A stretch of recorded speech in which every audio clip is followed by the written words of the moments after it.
I had always been aware of the deep web. You hear the craziest, most fucked up stories from people who have the balls to explore it. Websites that involve human experimentation, hiring a hitman, and even watching people through their own security cameras. It's fucked up, but honestly, I'd be lying if I said I wasn't slightly interested. Now, just to point out, there was no malicious intent behind my exploration of the deep web. I was just curious to see if it really was as bad as people said it was. The first thing I stumbled upon was a website extremely centered around death, which gave me a really uneasy feeling, so I didn't hang around that webpage for very long. It takes quite a bit to freak me out, so it's safe to say I was a little bit surprised that I couldn't even stomach the first website I clicked on. But hey, it's not supposed to be all unicorns and rainbows, right? Next, I clicked on a website that was dedicated to watching people through security cameras. Most of the screens showed empty living rooms and patios. Some of them showed oddly filled rooms, like rooms that were packed with stuffed animals, and another that was eerily decorated with fucking Christmas lights and a fake Santa Claus statue. Another screen showed a young woman doing yoga. That one had a lot of views. I didn't watch that one for very long. Something inside me felt ill and just wrong. Like what I was doing was sickening. I shook my head, blinking away any more curiosity before I hovered my mouse over the tiny X to close the window. Right before I pressed the mouse, I saw a blue link under a black screen that said, "Proceed with caution." I bit down on my back teeth, yelling internally to leave the page and don't click the link. It's not worth it. It could be a murder. Would that make me an accomplice? What if it was someone skinning an animal or some shit like that? But then again, what if it wasn't? I don't know what the hell propelled me to move my mouse away from the window and hover over the link instead, but that's where I ended up. My curiosity always gets the best of me, and no matter how twisted my stomach felt, or how strong the feeling of dread was that lingered right over my head, I had to know. I really just had to know what the link led to, or I would go crazy until I figured it out. So I pressed my mouse down and watched the link turn purple, felt my mouth go dry, and watched as the screen slowly loaded. The page was just comprised of a large screen, like the security camera page, only it was just one. The room was concrete.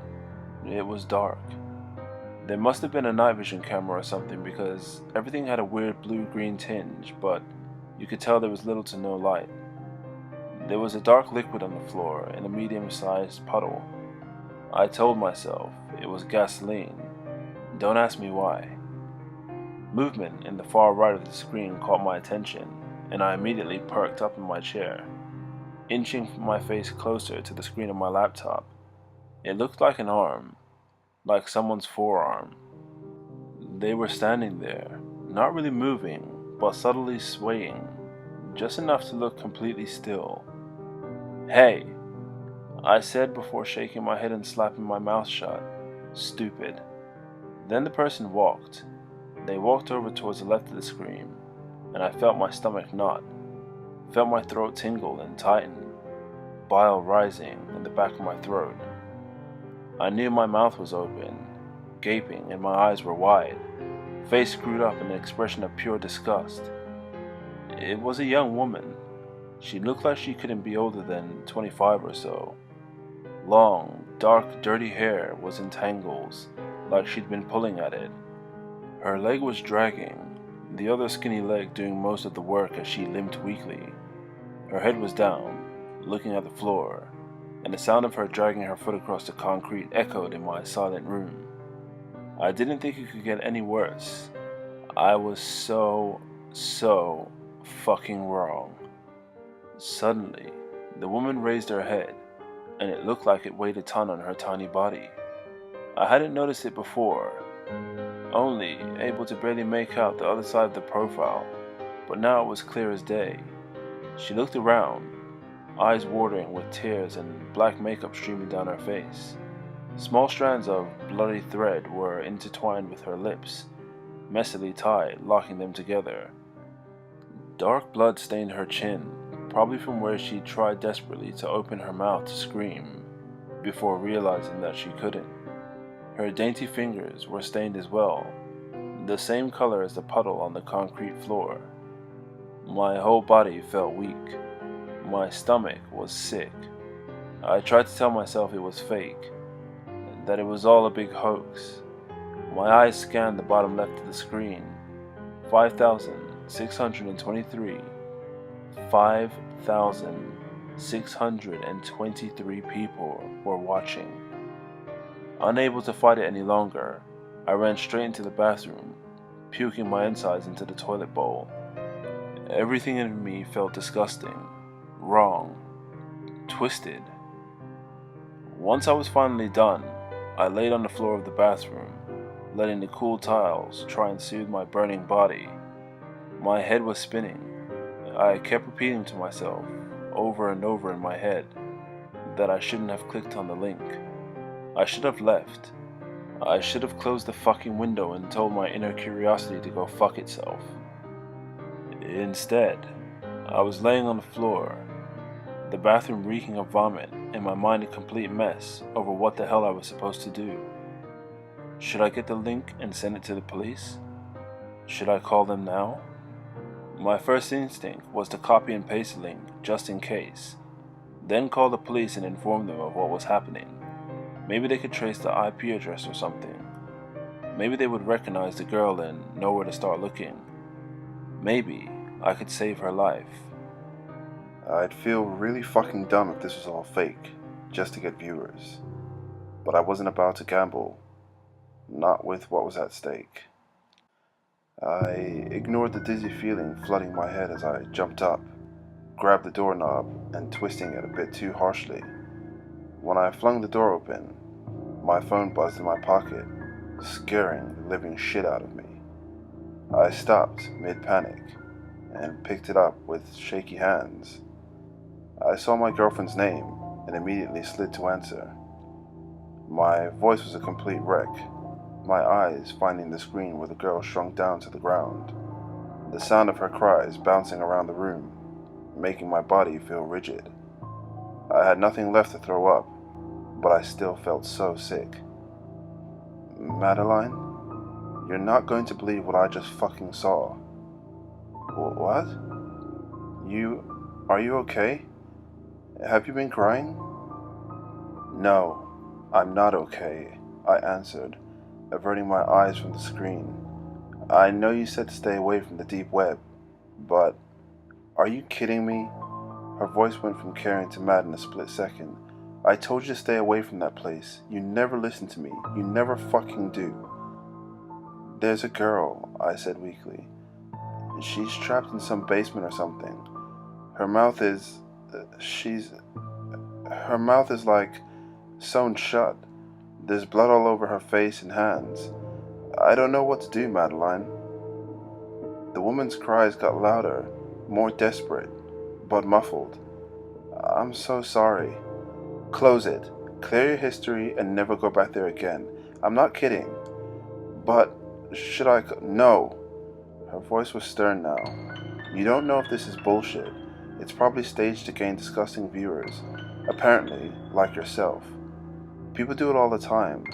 That's why I said it's best if you just stayed away from there. You could get yourself into a lot of trouble. I didn't say anything, wordlessly walking over to the desk. My hand shook as I raised my mouse to the small X once more.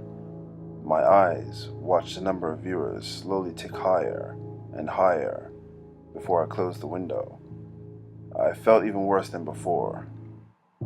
Okay, we can file a report tomorrow, just in case.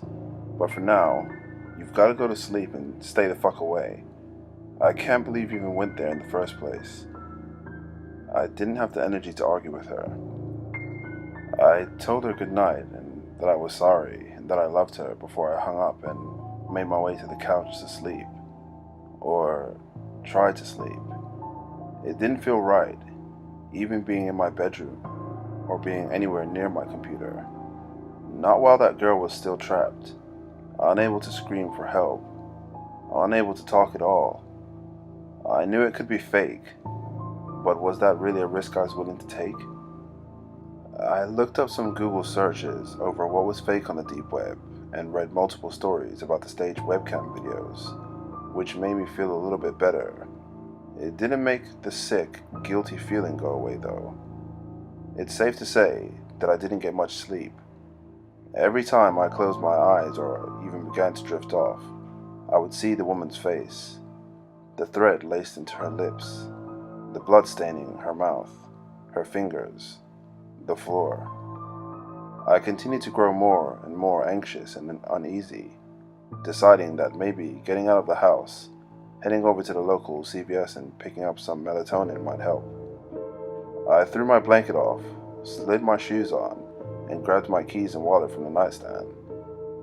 The cool air felt amazing and did wonders to calm the whirlwind of thoughts in my head. I went to check the time, realizing I'd left my phone at home. Not a huge deal. The store was only a few minutes away from my house.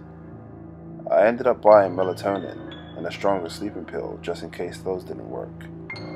I also got a pack of bottled water to help me rehydrate after I vomited up all the contents of my stomach earlier. By the time I got home, I felt much, much better, which lasted about 3 seconds before I noticed that my front door was wide open. Now, I may have been in a state of shock and panic, but I never, ever leave my front door open or even unlocked. My heart immediately began to race. I got out of my car, closing the door quietly and unlocking my trunk, grabbing the crowbar that I keep in there. "Who's there?" I yelled into the house, waiting for any noise. "Who's in there?" My own voice was shaking and weak. I was met with complete silence, keeping the crowbar up and ready to strike. I walked to the couch and felt for my phone. As soon as I found it, I hit the emergency button and waited until I got a hold of a 911 operator, letting her know that I think my house was just broken into. She told me the police would be on their way.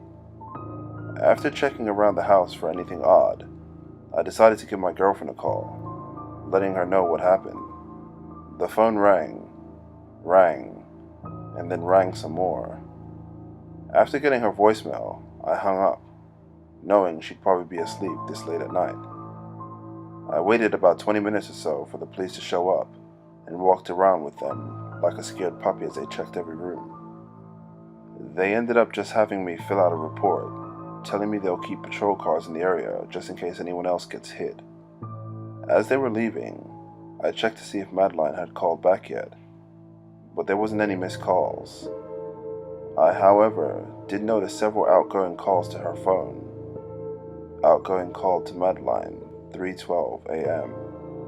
Outgoing call to Madeline, 3:14 a.m. Outgoing call to Madeline, 3:17 a.m. Outgoing call to Madeline, 3:20 a.m. And another one at 3:56, which is around the time I'd gotten home. My mind went into automatic panic, knowing for a fact I did not make those calls. I quickly checked my texts, reading one that I apparently sent out around 3:23 a.m. "Hey, can't sleep, gonna come over. Mind leaving the back door unlocked so I can get in?"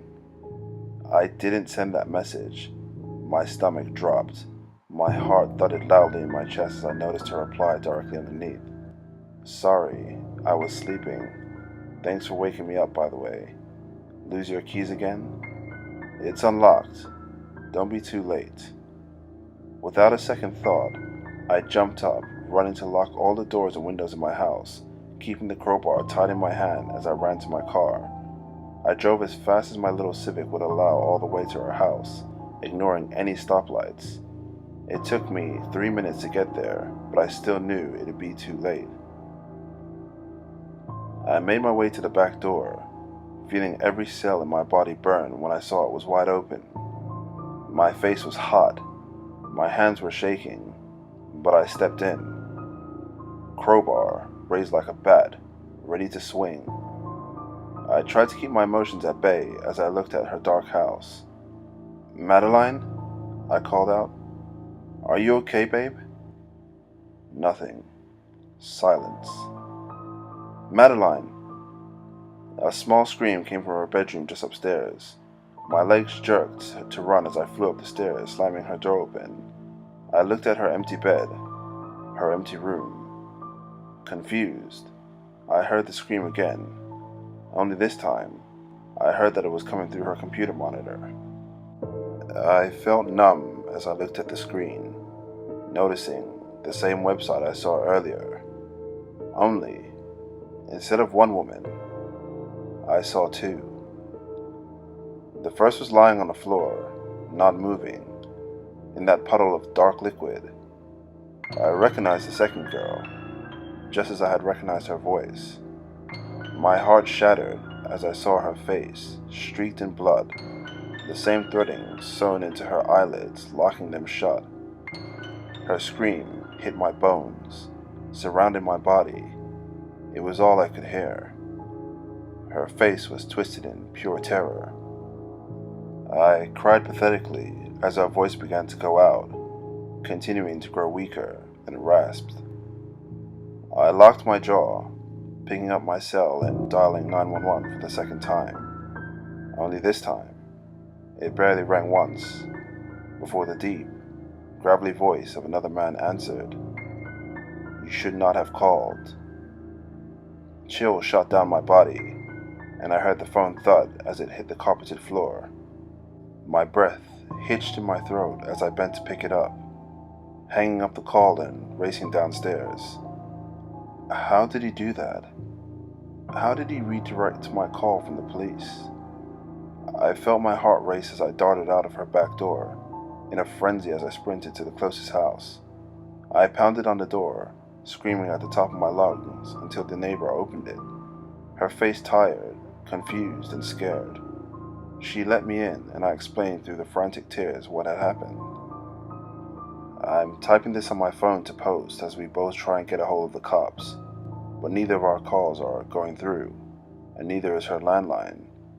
I think someone is messing with our cellular signal, and that they may have cut her line, but we're going to keep trying. I'm scared for me, I'm scared for my girlfriend, and I'm scared for my neighbor.